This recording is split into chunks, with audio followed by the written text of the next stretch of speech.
요한이 전한 거룩한 복음입니다. 그때 예수님께서 나는 하늘에서 내려온 빵이다 라고 말씀하셨기 때문에 유다인들이 그분을 두고 수군거리기 시작하였다. 그들이 말하였다. 저 사람은 요셉의 아들 예수가 아닌가? 그의 아버지와 어머니도 우리가 알고 있지 않는가? 그런데 저 사람이 어떻게 나는 하늘에서 내려왔다고 말할 수 있는가? 그러자 예수님께서 그들에게 대답하셨다. 너희끼리 수군거리지 마라. 나를 보내신 아버지께서 이끌어주지 않으시면 아무도 나에게 올 수 없다. 그리고 나에게 오는 사람은 내가 마지막 날에 다시 살릴 것이다. 그들은 모두 하느님께 가르침을 받을 것이다 라고 예언서들에 기록되어 있다. 아버지의 말씀을 듣고 배운 사람은 누구나 나에게 온다. 그렇다고 하느님에게서 오니 말고 누가 아버지를 보았다는 말은 아니다. 하느님에게서 오니만 아버지를 보았다. 내가 진실로 너희에게 말한다. 믿는 사람은 영원한 생명을 얻는다. 나는 생명의 빵이다. 너희 조상들은 광야에서 만나를 먹고도 죽었다. 그러나 이 빵은 하늘에서 내려오는 것으로 이 빵을 먹는 사람은 죽지 않는다. 나는 하늘에서 내려온 살아있는 빵이다. 누구든지 이 빵을 먹으면 영원히 살 것이다. 내가 줄 빵은 세상에 생명을 주는 나의 살이다. 이스라엘에 아합이라는 왕이 있었습니다. 이 사람은 역대 왕 중에서도 아주 최악이었어요. 하나님을 섬기지 않고 이방신을 섬기고 악행을 저지르는 그런 사람이었습니다. 특히나 시돈의 이세벨이라는 아내를 맞아들이고 나서 바알과 아세라에게 푹 빠져서 이방신을 섬기는 사람이었고 백성들을 몹시도 괴롭히는 사람이었습니다. 하느님께서는 이것을 내버려 두지 않으시고 예언자 엘리야를 보내십니다. 엘리야가 이때 등장을 해요. 아주 대단한 예언자죠. 유대인들은 예언자를 매우 중요하게 여깁니다. 그래서 예언자 중에 대표격인 엘리야 그리고 율법을 전해준 모세를 아주 존경하죠. 이 두 사람은 승천했다고 전해지기 때문입니다. 그래서 예수님께서 영광스럽게 변모되실 때에도 타볼산에서 엘리야와 모세를 만나는 거죠. 그때 베드로와 제자들은 깜짝 놀라죠. 모세와 엘리야가 예수님과 만났기 때문에 이만큼 모세와 엘리야는 대단합니다. 세례자 요한이 활동할 때도 사람들은 뭐라고 했죠? 엘리야다. 엘리야가 살아난 거다. 막 이렇게 말하지 않았습니까? 그리고 예수님에 대해서도 예수님께서 제자들에게 사람들이 나를 누구라고 하느냐? 라고 물으셨을 때 어떤 사람들은 엘리야라 합니다. 이렇게 말해요. 왜 그랬을까요? 엘리야가 그만큼 대단한 존재이기 때문이죠. 엘리야는 거침이 없었습니다. 왕 앞에서도 왕이 잘못한 것을 막 말했죠. 아마 이 때문에 세례자 요한이 엘리야다 라고 말하지 않았을까라는 생각이 들어요. 왜냐하면 세례자 요한도 헤로데에게 가서 헤로데가 잘못한 것을 막 말했잖아요. 그러다가 어떻게 돼요? 잡혀가지고 감옥에 갇히죠. 풀어주면 또 그러고 갇히고 또 풀어주면 또 그러고 그러다가 나중에는 어떻게 되죠? 여기에는 목이 잘려서 참수당하지 않습니까? 헤로데가 그러고 싶지 않았는데 어쩔 수 없이 생일날 딸이 춤을 추어가지고 딸이 청하죠? 여기서도 누가 문제야? 꼭 부인이 문제예요. 그죠? 헤로데의 부인. 그런데 아합도 마찬가지였습니다. 물론 아합이 부인 때문에 그랬다 이렇게 핑계댈 수는 없어요. 아합이 워낙 나쁜 사람이었기 때문에. 이스라엘에는 어떤 징벌이 내려집니까? 비가 오지 않습니다.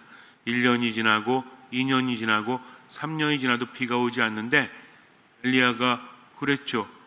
당신 때문에 벌을 받을 거다. 그런데 아합은 뉘우치지 않죠.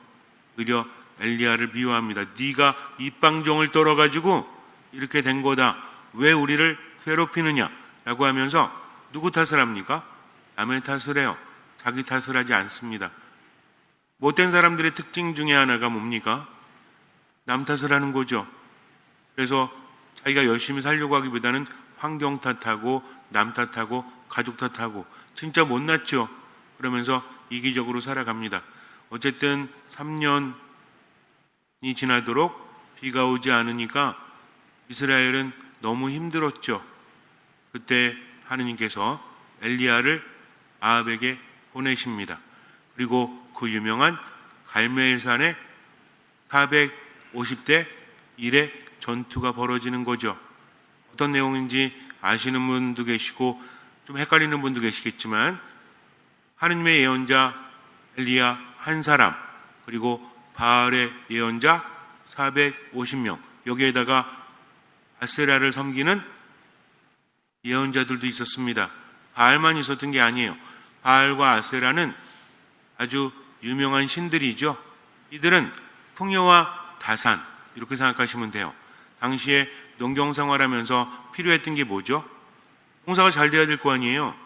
그래서 풍요의 신 비를 내려주고 땅을 기름지게 하고 많은 것을 생산하게 하는 바알을 섬겼다는 거죠.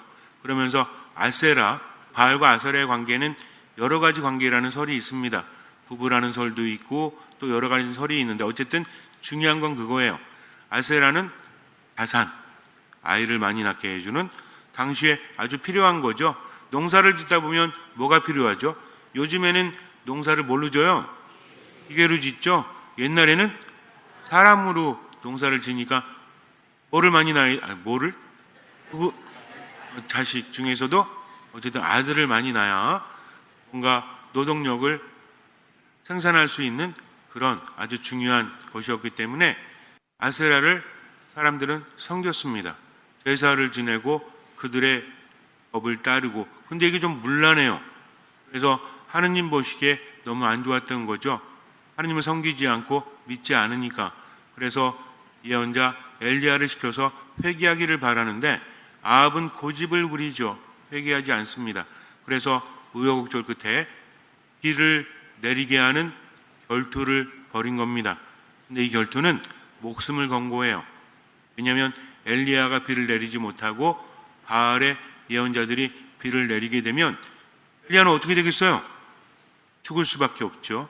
그렇기 때문에 목숨을 건 결투였습니다. 이스라엘 백성들이 모였어요. 갈멜산 위에서 바라보고 있습니다. 바알의 예언자들은 450명 그리고 아세라의 예언자들이 400명 모여가지고 보는데 어떨까요? 한 사람 달랑이 있고 이쪽에는 집단으로 있습니다. 옷도 잘 갖춰 입었겠죠? 엘리야는 어디서 얻어먹다 온 건지 그런 옷을 입고 있었겠죠? 세례자 요한은 뭘 입고 있었대요? 낙타 털옷을 입고 있었다고 하지 않습니까? 이게 좋은 옷은 아니거든요. 엘리야도 조금은 어쩌면 많이 해지고 보기 썩 좋지 않은 그런 옷을 입고 있었을 겁니다. 바알의 예언자들은 화려한 옷을 입고 있었겠죠. 그들이 모여서 시합을 하는데 먼저 하라고 하죠. 엘리야가 자 먼저 해라. 재물을 놓고 하늘에서 불이 내려와서 그 재물을 태운다면 그게 진짜 신이다 이렇게 하는 겁니다. 그래서 소를 잡아가지고 놓고 하늘에서 신이 내려와서 이거를 불태우면 그게 참된 신이라는 거죠. 먼저 하라고 양보를 합니다. 바알의 예언자들이 춤을 추기 시작을 해요. 황홀경에 빠집니다.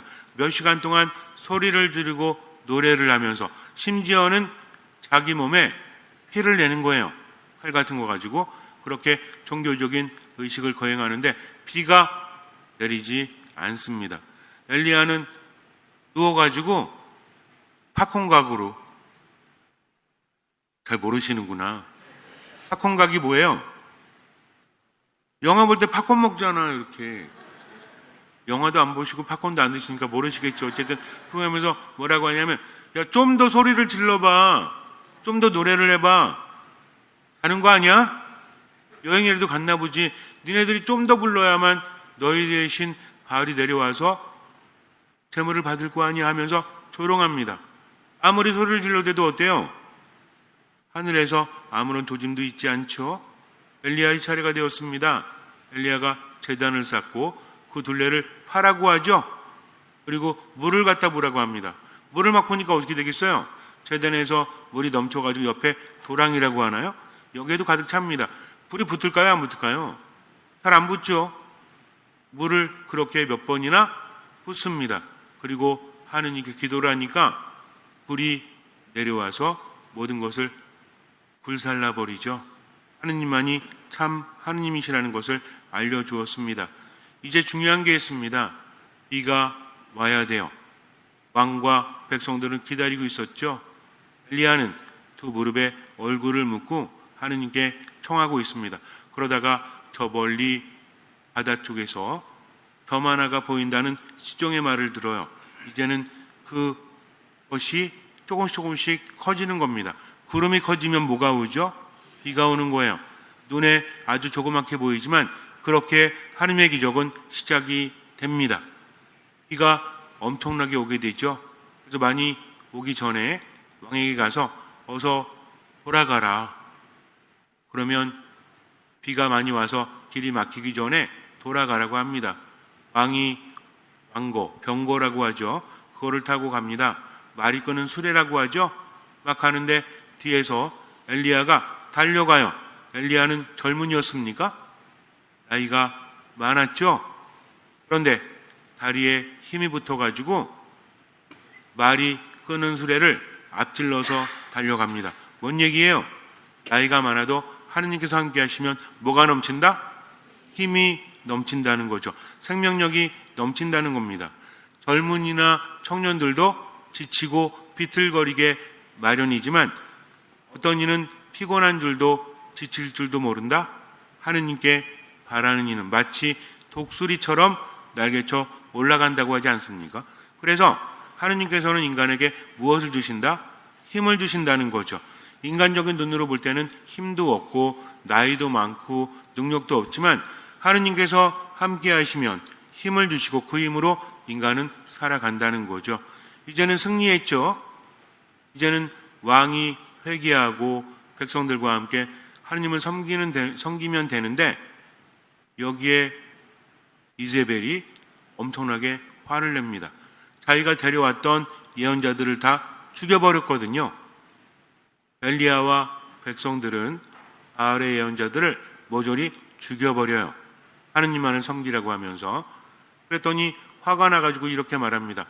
나의 예언자들을 죽였으니 나도 너를 똑같이 죽여버리겠다 라고 합니다. 엘리야 입장에서는 어때요? 자기는 하느님의 부르심을 받고 하느님의 뜻대로 바알의 예언자들을 이겼죠. 그리고 비까지 내려줬죠. 이제는 끝나야 되잖아. 보통 영화를 봐도 어때요? 어려움이 있고 고통이 있고 이거 이겨내면 나중에 승리하죠. 하지만 결과는 어떻습니까? 현실은 달랐어요. 비도 내리고 이기기도 했는데 오히려 자기를 죽이기 위해서 병사들이 몰려옵니다. 당황한 거죠. 하느님, 저를 좀 살려주십시오. 하느님 어디 계십니까? 해도 하느님은 응답하지 않으십니다. 쫓기는 신세가 됐어요. 여러분들이 엘리야라면 어떤 생각이 들었을까요? 내가 잘못한 게 뭐야? 하느님의 뜻대로 다 했는데 이제는 결과는 뭐예요? 죽음인 거죠. 힘이 납니까? 안 납니까? 힘이 안 나죠. 그러려면 차라리 비도 내려주지 말으시지. 그러려면 차라리 바알의 예언자들과 대결해서 이기게 하지 말든지. 도대체 나를 왜 부르셔가지고 이렇게 하는가? 근데 하느님께 대들 수 있습니까? 없습니까? 대들 수 없죠. 쫓겨가는 그 신세가 어땠을까요? 한 걸음 한 걸음이 얼마나 무거웠을까요? 마음이 얼마나 힘들었을까요? 몸이 아프면 치료하면 돼요. 마음이 무너지면 어떻습니까? 몸도 무너질 수밖에 없죠. 여러분들 살면서 왜 힘들어요? 배신당해서 상처받아서 그것 때문에 힘들지 않으세요? 돈 조금 잃어버리는 거, 몸 조금 아픈 거는 회복될 수 있지만 사랑하는 사람, 믿었던 사람에게 배신당하면 어떻습니까? 뭐 때문에 더 화가 나세요? 돈 좀 손해본 것 때문에 화가 나세요? 아니면 누가 내 욕하고 누가 나 중상모략하고 이런 게 더 화가 나세요? 어떤 게 더 화병이 돼? 그래도 돈 잃어버린 게 더 화병이 돼요? 살다 보면 그래요. 돈이야 있고도 없는 겁니다. 근데 사람에게 받는 상처는요, 이 안에 화가 생기게 하죠. 얼마나 힘들어. 말 한마디 때문에 힘들어지고 행동 하나 때문에 얼마나 괴롭습니까? 그렇게 잘해뒀는데 뒤통수 쳐봐. 어때요? 죽여버리고 싶지. 근데 못 죽이니까 어때? 그렇다고 뭐 진짜 죽이겠습니까? 마음이 힘들고 괴로운 거죠. 밥을 먹어도 안 넘어가. 너무 힘들어. 잠도 못 자. 그러니 어때요? 내 인생만 손해죠. 그럴수록 더 분노는 커지지 않습니까? 바로 이런 거죠. 어쩌지 못, 내가 열심히 했는데 왜 저럴까라는 거예요. 근데 하나님의 뜻대로 다 했거든. 결과는 죽음의 공포입니다. 실망스러워요, 안 실망스러워요? 사람이라면 가서 따지기라도 하지. 하나님은 그럴 수도 없어요. 더군다나 침묵하시니까 어떻습니까? 너무 힘들죠? 그래서 도망갑니다. 하룻길을 걸어서 광야로 나가죠. 쌀이나무 아래로 들어갑니다. 그리고 기도를 하는데 하느님 도와주십시오. 하느님 살려주십시오가 아니라 뭐라고 합니까? 죽기를 간청하면서 이렇게 말해요. 주님, 이것으로 충분하니 저의 목숨을 거두어 주십시오. 저는 제 조상들보다 나을 것이 없습니다. 하면서 겸손하게 기도하는 것 같죠? 완전히 삐진 거예요, 이거 지금. 차라리 죽여주세요. 왜 저를 살려두십니까? 하는 거죠. 그리고 누워서 잠이 듭니다. 무엇을 의미합니까? 힘이 빠진 거죠. 우울증이 뭐예요? 난 조금 우울한데 영화나 봐야 되겠어. 나 우울한데 여행이나 해야지. 이거 우울 아닙니다. 우울은 기력이 없는 거예요. 일어나질 못하는 겁니다. 분명히 아는데도 별 감흥이 일어나지 않는 겁니다. 밥 먹으면 뭐해요? 또 배고파지는데. 일어나면 뭐해요? 또 지치는데. 그러니까 완전히 기력이 떨어져가지고 어디로 가고 있는 거예요? 죽음으로 가는 거지. 진짜 무서운 건 뭔지 아세요? 죽음에 대한 공포도 없어. 어차피 삶에 대한 의지가 없는데, 의미가 없는데 죽는다는데 무슨 의미가 있어? 하면서 힘든 겁니다. 그러니까 우울증으로 고생하는 분들한테 이런 말 하지 마세요. 너 죽을 마음으로 살아 라고 하지 마세요. 본인이 겪어보지 않고는 그런 말 하면 안 됩니다. 아무 도움이 안 돼요. 그럴 땐 어떻게 하면 돼? 같이 있어주면 돼.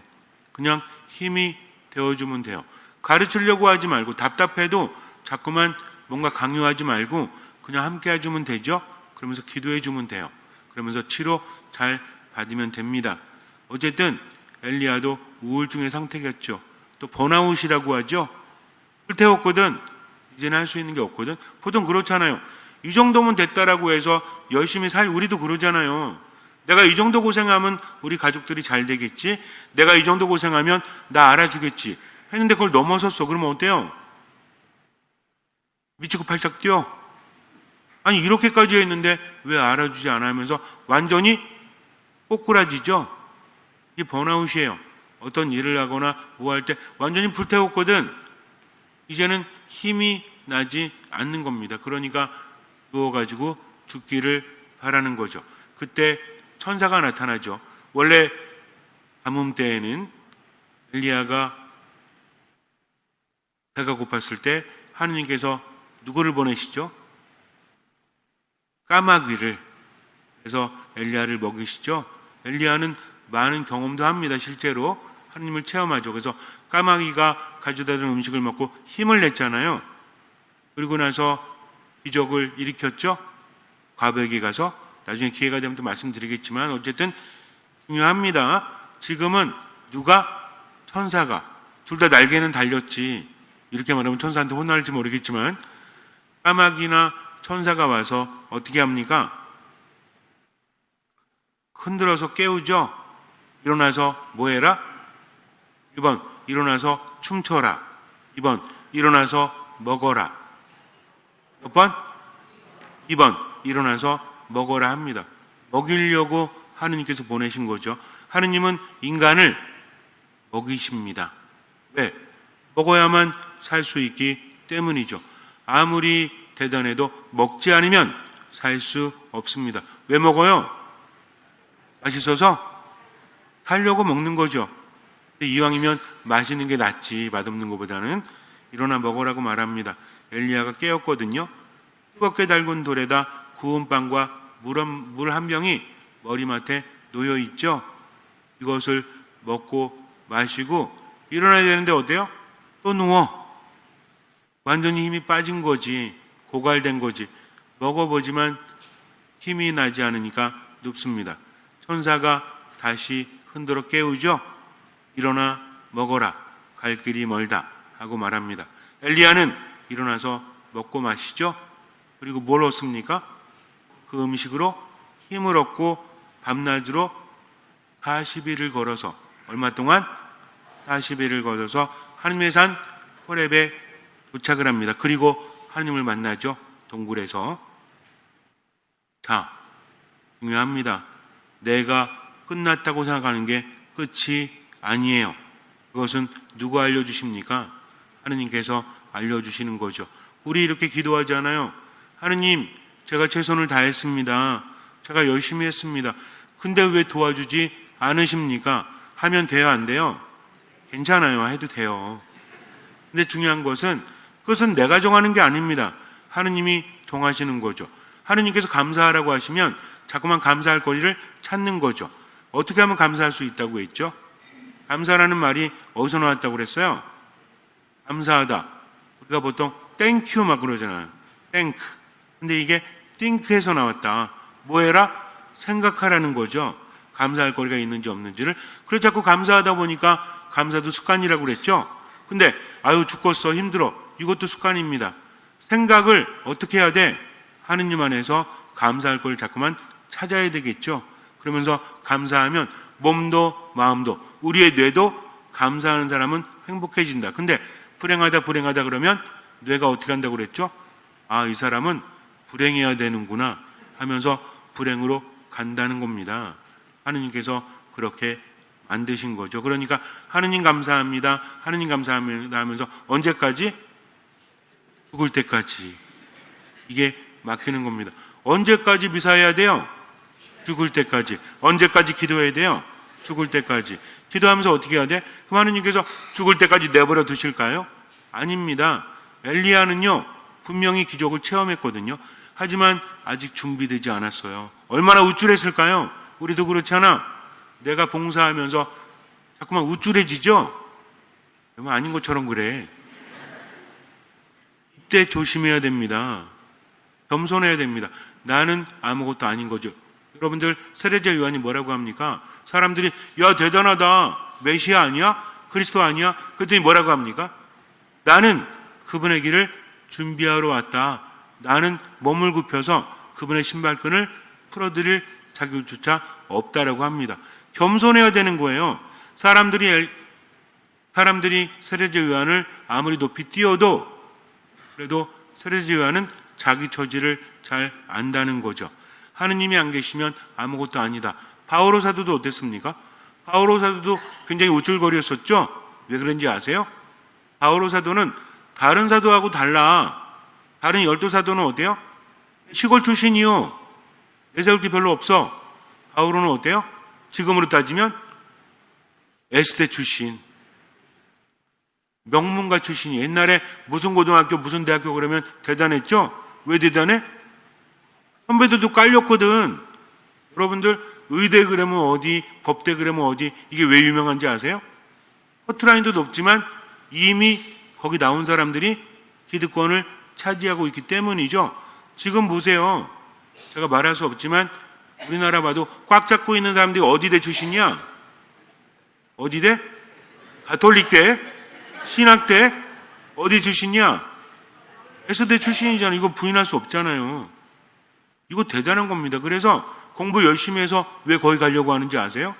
거기 가야만 내가 거기에 속하면 선배들도 대단한 사람들이 있기 때문입니다. 이게 중요한 인맥이요, 그리고 학연이요, 이런 거라니까. 근데 바오로는 어땠어요? 바오로는 가말리엘의 제자입니다. 당대 최고, 로마 시민권도 있었다고 하죠. 그러니까 제자 예수님의 12사도하고는 비교될 수 있는 사람이에요? 비교될 수 없는 사람이잖아. 근데 오히려 그리스도를 박해하다가 사도가 됐다는 이유로 사람들에게 별로 호감을 얻지 못했죠. 그래서 뭐라고 합니까? 나도 사도야. 나도 예수님께 부름을 받았어. 왜? 사람들이 인정해주지 않으니까 계속 얘기하지 않습니까? 유대인들이 받아들이지 않으니까 어디로 돌았어요? 이방인들로 돌았잖아요. 이렇게. 처음에는 답답했겠지. 유대인들이 좀 인정해주고 그러면은 얼마나 좋아? 근데 유대인들이 받아들이긴 하지만 꺼려했겠죠. 왜? 아니 박해하던 사람을 어떻게 받아들입니까? 그럼 바오로가 하느님께 이렇게 말하면 되잖아요. 아니 저를 사도로 쓰려면은 그냥 좋은 것만 주시지. 그리스도인들 박해하다가 갑자기 사도가 되면 이게 뭡니까 이게? 라고 말할 수 있지 않을까요? 그런데 하느님은 그냥 그렇게 이끄십니다. 더군다나 사도 바오로는요 병도 있었어요. 죽은 아이도 살렸죠. 기적을 일으킨다니까. 근데 정작 자기는 어때? 육체의 가시라고 불리우는, 지금으로 따지자면 여러 가지 병이라 말할 수 있는데 간질일 확률도 있대요. 여러분들 생각해 보세요. 죽은 사람도 살려오는데 나는 막 이렇게 간질 발작하고 있어. 그럼 모양새가 좋아요 안 좋아요? 하느님 하필이면 왜 이런 병을, 그냥 속병은 좀 주시던지 다른 거 주시면 되지 사람들 사이에서 발작하는 병을 주십니까? 라고 말할 수 있을까요? 말할 수 있겠죠. 하지만 그렇게 말하지 않죠. 뭐라고 합니까? 이제는 내가 사는 것이 아니라 그리스도께서 내 안에 살아가신다고 합니다. 이게 겸손이에요. 엘리야도 마찬가지입니다. 하느님 믿고 살았는데 어쩌면 심한 배신감을 느끼고 우울함을 느끼지만 그래도 일어나 걸어가야 됩니다. 며칠 동안? 40일 동안. 40이라는 숫자가 의미하는 게 뭐죠? 예수님께서 40주야를 단식하셨죠. 그리고 이스라엘 백성이 40년을 광야에서 헤맸죠. 뭐 하는 겁니까? 정화되는 겁니다. 준비하는 겁니다. 걸어가면서 이제는 가라앉혀라, 겸손해져라, 하느님 만나야 한다 하면서 뭐 해라? 먹어라. 그리고 일어나서 걸어라. 누가 먹이십니까? 하느님께서 천사를 보내셔서 구운 돌, 뜨거운 돌에 빵을 구워서 그를 먹이시는 거죠. 우리도 마찬가지입니다. 인생을 살아가면서 하느님인데 왜 이렇게 힘들지? 누가 하느님 믿으면 안 힘든다고 했어요? 그랬습니까? 예수님 그러셨잖아요. 무거운 짐을 지고 수고하는 이들 모두 내게 오너라. 내가 너희를 편히 쉬게 하리라. 그리고 끝나셨어요? 아무것도 하지 말고 쉬어 그러셨어요? 뭐라고 하셨어요?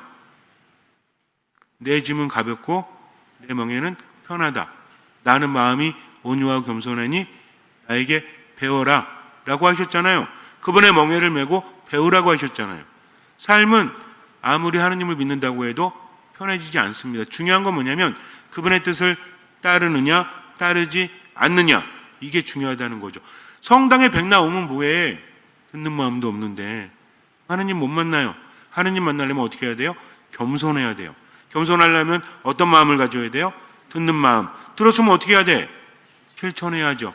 그래야만 하느님 만날 수 있다. 40일은 우리들의 인생을 의미합니다. 우리도 엘리야랑 똑같아요. 때로는 체험을 합니다. 때로는 하느님을 느껴요. 근데 결국은 비참해지거든. 하느님 도대체 이게 뭡니까? 라고 말해요. 그러나 어떻게 해야 돼요? 먹고 걸어야 돼요. 누가 먹이십니까? 하느님께서 먹이시는 거죠. 그럼 어디로 가야 돼? 광야의 쌀이나무 밑으로 누워가지고 자면서 하느님 죽여주십시오 이래야 돼요?